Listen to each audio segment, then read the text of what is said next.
The Kite Runner by Khaled Hosseini. Chapter 5. But you have to read books they don't give out in school, Asif said. I have, and my eyes have been opened. Now I have a vision, and I am going to share it with our new president. Do you know what it is? I shook my head. He'd tell me anyway. Asif always answered his own questions. His blue eyes flicked to Hassan. Afghanistan is the land of Pashtuns. It always has been, always will be.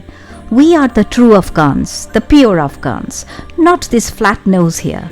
His people pollute our homeland, our watan. They dirty our blood. He made a sweeping, grandiose gesture with his hands. Afghanistan for Pashtuns, I say. That's my vision. Asif shifted his gaze to me again. He looked like someone coming out of a good dream. Too late for Hitler, he said, but not for us. He reached for something from the back pocket of his jeans. I'll ask the president to do what the king didn't have the quwwat to do. To rid Afghanistan of all the dirty Qasif Hazaras.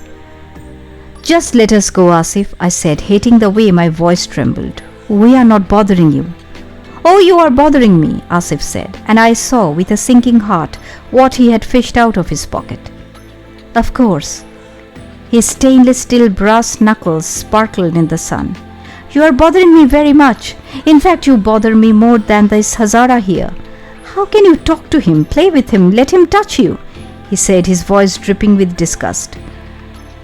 Wali and Kamal nodded and grunted in agreement. Asif narrowed his eyes, shook his head. When he spoke again, he sounded as baffled as he looked. How can you call him your friend? But he's not my friend, I almost blurted. He's my servant. Had I really thought that? Of course I hadn't. I treated Hassan well, just like a friend, better even, more like a brother. But if so, then why? When Baba's friends came to visit with their kids, didn't I ever include Hassan in our games? Why did I play with Hassan only when no one else was around? Asif slipped on the brass knuckles, gave me an icy look. You are part of the problem, Amir.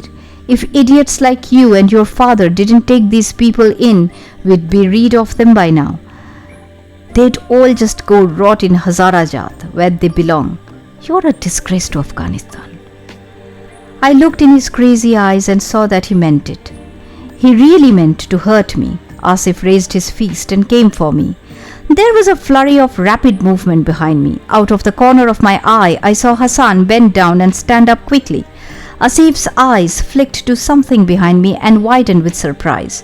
I saw that same look of astonishment on Kamal and Wali's faces as they too saw what had happened behind me. I turned and came face to face with Hassan's slingshot. Hassan had pulled the wide elastic band all the way back. In the cup was a rock the size of a walnut. Hassan held the slingshot pointed directly at Asif's face. His hand trembled with the strain of the pulled elastic band, and beads of sweat had erupted on his brow. Please leave us alone, Agha, Hassan said in a flat tone. He had referred to Asif as Agha, and I wondered briefly what it must be like to live with such an ingrained sense of one's place in a hierarchy. Asif gritted his teeth. Put it down, you motherless Hazara. Please leave us be, Agha, Hassan said. Asif smiled. Maybe you didn't notice, but there are 3 of us and 2 of you. Hassan shrugged.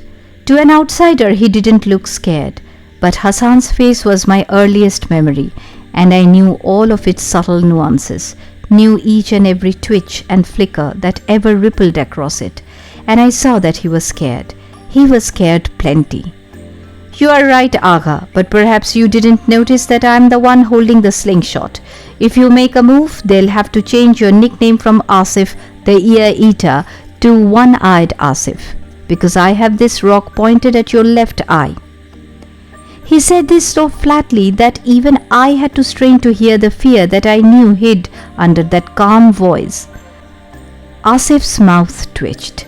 Wali and Kamal watched this exchange with something akin to fascination.